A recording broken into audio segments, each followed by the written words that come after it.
jeune adulte, j'ai envie de dire, étudiant, début de la vie active, j'ai toujours eu la confiance et la certitude de l'existence de Dieu, mais je devenais un croyant non pratiquant.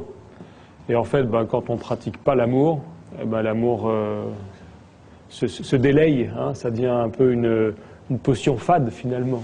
J'ai commencé à travailler dans le monde de la pub pendant 2 ans et avec, aux yeux du monde, un début de vie professionnelle qui était plutôt heureux parce que j'avais un travail, j'étais bien payé dans ce monde de la pub parisien qui est un monde, qui est un peu un monde de paillettes, et puis j'avais un bel appartement avec un jardin à Paris, etc. Et profondément, j'étais pas heureux. J'avais souvent une tension intérieure en moi, un peu comme si j'étais désabusé, etc. Ma sœur, qui a 2 ans de moins que moi, a eu à l'âge de 17 ans, donc à l'époque c'était pas très vieux, 8 mois de coma après un gros accident d'auto. Et c'est vrai que ça amène à se poser des questions fortes sur la vie. Et puis après ça, on l'a vu se réveiller de ce coma avec un sourire et avec une force de vie, alors que son corps était tout cassé, qu'elle est toujours aujourd'hui très handicapée, etc. Mais un sourire, une relation à l'autre, où quelque part, elle nous disait le vrai sens de la vie, le vrai chemin de la vie, c'est ce que je suis dans la relation que je nourris avec l'autre.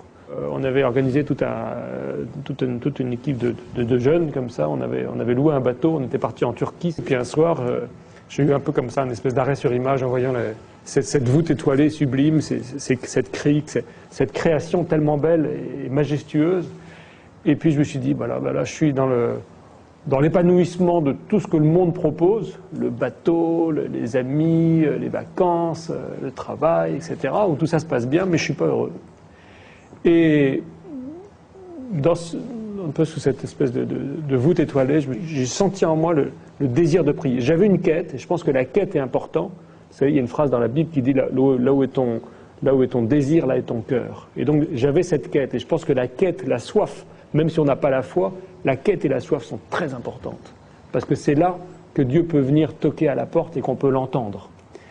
En redisant Notre Père qui es aux cieux, que ton règne vienne, que ta volonté soit faite, eh bien, j'ai senti de la même nature que quelques années après, quand je suis tombé amoureux de Marie-Hélène, j'ai senti une onction d'amour dans mon cœur. Et souvent, je la compare à la flamme, à l'amour qu'on peut ressentir pour l'autre et pour son conjoint. Voyez ? Alors j'ai eu soif de ça, donc je me suis replongé dans la Bible, j'avais soif d'aller à la messe, j'avais soif de participer à des groupes de prière, et puis ça a été le début d'un cheminement. Après ça, j'ai quand même donné ma démission, et puis je suis parti pendant 1 an en Côte d'Ivoire, et là ça a été 1 an d'enracinement, 1 an d'amitié, 1 an de partage, 1 an de redécouverte de ce Dieu vivant en moi et vivant dans l'autre, et ça m'a permis de réordonner ma vie, de la remettre en perspective de cette relation d'amour. De manière parfois douloureuse, parce qu'on reste pécheur, et le péché est d'autant plus douloureux qu'on connaît le chemin, la vérité et la vie. Et ça, c'est l'extraordinaire promesse de la bonne nouvelle, c'est qu'on n'est pas aimé pour nos capacités, on n'est pas aimé pour nos talents, on n'est pas aimé parce qu'on est des saints, on est aimé par gratuité. Et que cet amour, il nous est donné gratuitement, et c'est ça qui nous permet jour après jour de cheminer, et aussi de se relever, parce qu'on a toujours la main tendue du Père. Ce qui nous sera demandé le jour du face-à-face, on ne dira pas est-ce que tu as été père de famille, est-ce que tu as eu une entreprise, est-ce que tu as été journaliste, est-ce que tu as été missionnaire. On nous dira as-tu aimé?